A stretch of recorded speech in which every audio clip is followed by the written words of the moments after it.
प्रकरण 3 हम लोग पढ़ चुके हैं, अभी हम लोग प्रकरण 4 पढ़ने जा रहे हैं और प्रकरण 4 है त्रिभुज के शीर्ष लंब तथा माध्यिका। ये चैप्टर का नाम है।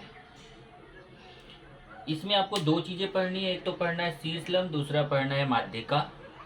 तो सबसे पहले हम पढ़ते हैं शीर्ष लंब क्या होता है। तो त्रिभुज के शीर्ष बिंदु से उसकी सम्मुख भुजा पर खींचे गए लंब रेखाखंड को उस त्रिभुज का शीर्ष लंब कहते हैं। जैसे मान लीजिए देखो त्रिभुज एबीसी है, ये है त्रिभुज एबीसी, इसमें तीन भुजाएं हैं ए बी, ए सी और बी सी। इसमें अगर किसी भी एक शीर्ष बिंदु क्या होता है, जैसे बिंदु ए शीर्ष बिंदु है, बिंदु बी शीर्ष बिंदु है, बिंदु सी भी शीर्ष बिंदु है, ये तीन शीर्ष बिंदु है। ये त्रिभुज का नाम क्या है, ए बी सी। इसके तीन शीर्ष बिंदु कौन से हैं, शीर्ष बिंदु ए, शीर्ष बिंदु बी, शीर्ष बिंदु सी। इसमें तीन भुजाएं कौन सी, एक भुजा है भुजा ए बी, दूसरा है भुजा बी सी, तीसरा है भुजा ए सी। अब इसमें अगर किसी भी एक शीर्ष बिंदु से सम्मुख भुजा पे लंब डाल दीजिए। लंब खींचने का मतलब क्या होता है, ऐसा रेखाखंड जो जा करके उस सामने वाली भुजा पे 90 अंश का कोण बनाती है। देखिए 90 अंश का निशान है, अगर ये आकर के सीधा आती है और 90 अंश का कोण बनाती है तो इसको बोलते हैं शीर्ष लंब। तो AD को हम क्या बोलेंगे, ये जो रेखाखंड AD है, इस रेखाखंड AD को हम बोलेंगे शीर्ष लंब। यहाँ देखो बताया गया आकृति में रेख AD। अच्छा है देखो, आप इसको रेखाखंड AD बोल सकते हैं या शॉर्ट में रेखाखंड को रेख बोलते हैं। रेख AD यह त्रिभुज ABC का शीर्ष लंब है। अब इसमें देखिए त्रिभुज ABC का बिंदु A से भुजा BC पर खींचा गया शीर्ष लंब है। शीर्ष बिंदु A से भुजा BC पर खींचा गया शीर्ष लंब कौन है, AD। AD क्या है, शीर्ष लंब। अब एक त्रिभुज में कितने शीर्ष लंब खींच सकते हैं, जैसे यहाँ देखिए एक शीर्ष लंब मैंने AD खींचा है, ऐसे ही मैं B से एक शीर्ष लंब खींच सकता हूँ, ऐसे ही मैं C से भी एक शीर्ष लंब खींच सकता हूँ। एक त्रिभुज में कुल 3 शीर्ष लंब खींचे जा सकते हैं और वो तीनों शीर्ष लंब यहाँ पे जैसे देखिए आपको लंब केंद्र बताया जा रहा है। लंब केंद्र क्या होता है, एक त्रिभुज में 3 शीर्ष लंब खींचे जा सकते हैं और तीनों शीर्ष लंब संगामी होते हैं। संगामी का मतलब क्या होता है, संगामी मतलब साथ साथ गमन करने वाले, मतलब एक ही जगह से जाते हैं, अर्थात एक ही बिंदु से होकर जाते हैं। जिस बिंदु को लंब केंद्र कहते हैं, लंब केंद्र को O से प्रदर्शित करते हैं। ये O है, ध्यान रखना, लंब केंद्र को O से प्रदर्शित करेंगे। बाकी आप किसी दूसरे अक्षर से भी प्रदर्शित कर सकते हैं, पर ज्यादातर हम इसको O से प्रदर्शित करते हैं। तो क्या बोल रहा है यहाँ पे कि एक त्रिभुज में कितने शीर्ष लंब खींच सकते हैं, जैसे हमने एक शीर्ष लंब AD खींचा, ऐसे B से भी एक शीर्ष लंब खींच सकते हैं, C से भी, और तीनों जाके एक ही बिंदु पर काटते हैं और जिस बिंदु पर काटते हैं उसको बोला जाता है लंब केंद्र। जैसे मैं यहाँ पे आपको दिखाऊं इस टेक्स्ट बुक में, आपके यहाँ से देखिए एक त्रिभुज है, ये देखिए त्रिभुज है, त्रिभुज YZX मतलब XYZ एक त्रिभुज है। इसमें एक त्रिभुज, एक देखो एक शीर्ष लंब YQ खींचा गया है, दूसरा शीर्ष लंब यहाँ से देखेंगे ZP खींचा गया है, तीसरा XR खींचा गया है। तीनों शीर्ष लंब जाकर एक ही जगह काट रहे हैं ना, देखिए जिस बिंदु पे काट रहे हैं इसी को बिंदु O बोलेंगे और इसी को बोलेंगे लंब केंद्र। उसके बाद आता है इसके बारे में और कुछ जानकारी लंब केंद्र के बारे में। तो जैसे देखिए याद रखिए कि समकोण त्रिभुज का लंब केंद्र समकोण बनाने वाले शीर्ष बिंदु पर होता है। ये पहला पॉइंट है कि समकोण त्रिभुज, देखो 3 टाइप का त्रिभुज होता है, एक होता है समकोण त्रिभुज, दूसरा होता है अधिक कोण त्रिभुज, तीसरा होता है न्यून कोण त्रिभुज। तो जो समकोण त्रिभुज होता है उसका लंब केंद्र जो होता है वो जा करके समकोण बनाने वाले शीर्ष बिंदु पर होता है। जैसे मैं आपको टेक्स्ट बुक में दिखाऊं तो यहाँ पे देखिए एक समकोण त्रिभुज है ABC, यहाँ देखिए B पे 90 अंश का कोण बन रहा है। तो इसका जो इसकी तीनों शीर्ष लंब जाकर के यहाँ B बिंदु पर प्रतिच्छेदित करते हैं।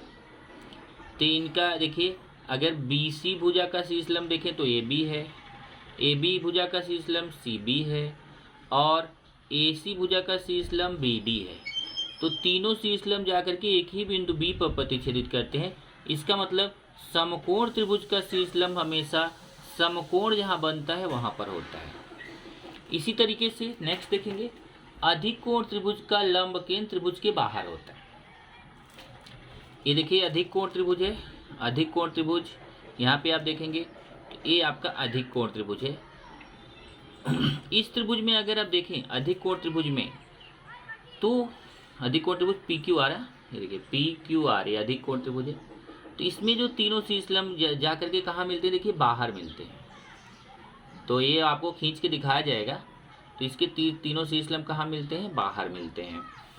और न्यून कोण त्रिभुज का लंब केंद्र त्रिभुज के अंदर होता है। ये देखिए न्यून कोण त्रिभुज है ए बी सी, न्यून कोण त्रिभुज, न्यून कोण त्रिभुज का जो लंब केंद्र देखिए अंदर है, अंदर ही जा करके काटते हैं। तो समकोण त्रिभुज का समकोण शीर्ष बिंदु पर काटता है, अधिक कोण त्रिभुज का बाहर काटता है, और न्यून कोण त्रिभुज का त्रिभुज के अंदर काटता है।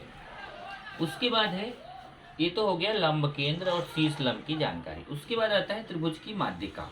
माध्यिका क्या होती है, तो त्रिभुज की किसी भुजा के मध्य बिंदु को सम्मुख शीर्ष बिंदु से मिलाने वाले रेखाखंड को माध्यिका कहते हैं। आकृति में रेख एडी यह माध्यिका है। चलिए देखिए, ये त्रिभुज है, त्रिभुज ए बी सी।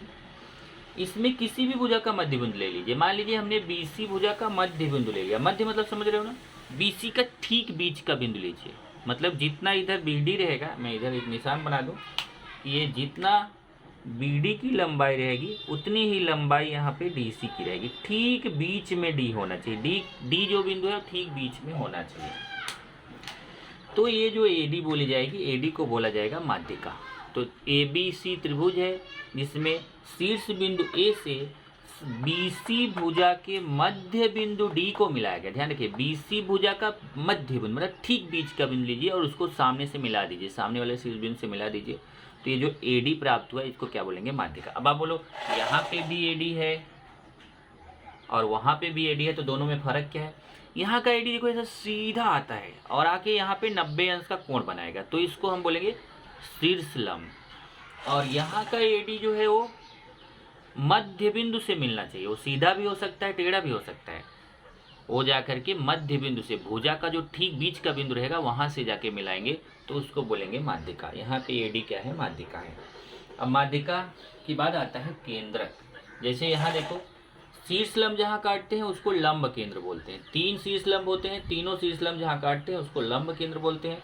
और केंद्रक क्या होता है, एक त्रिभुज में 3 माध्यिकाएँ होती हैं। जैसे देखो, एक त्रिभुज में 3 शीर्ष लंब होते हैं, वैसे एक त्रिभुज में हम 3 माध्यिका खींच सकते हैं। जैसे हमने एक AD माध्यिका खींचा, ऐसे B से भी खींच सकते हैं एक माध्यिका, ऐसे C बिंदु से भी एक माध्यिका खींच सकते हैं। एक त्रिभुज में 3 माध्यिकाएं खींच सकते हैं।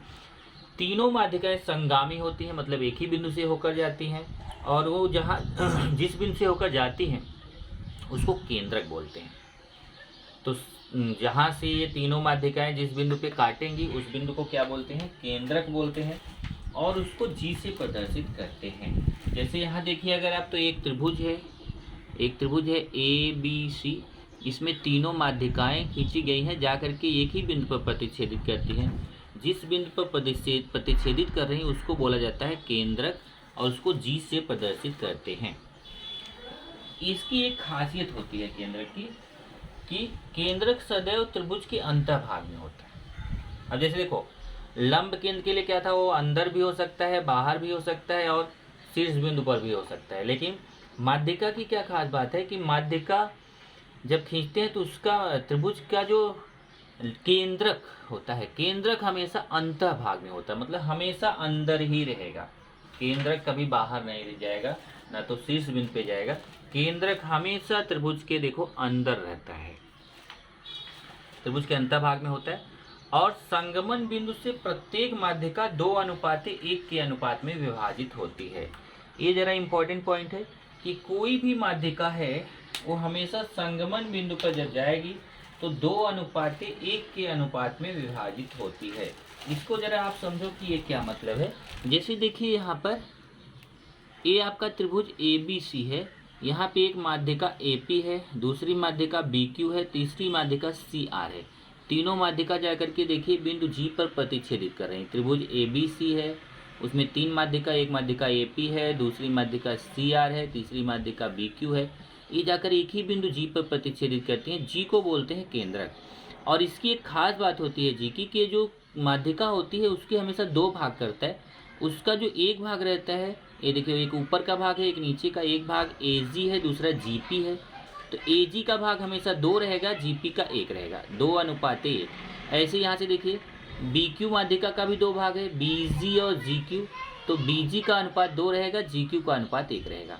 इसी तरीके से सीआर माध्यिका है, इसका भी हमेशा सीजी का अनुपात 2 रहेगा, जीआर का अनुपात 1 रहेगा। तो माध्यिका हमेशा 2:1 के अनुपात में विभाजित होती है।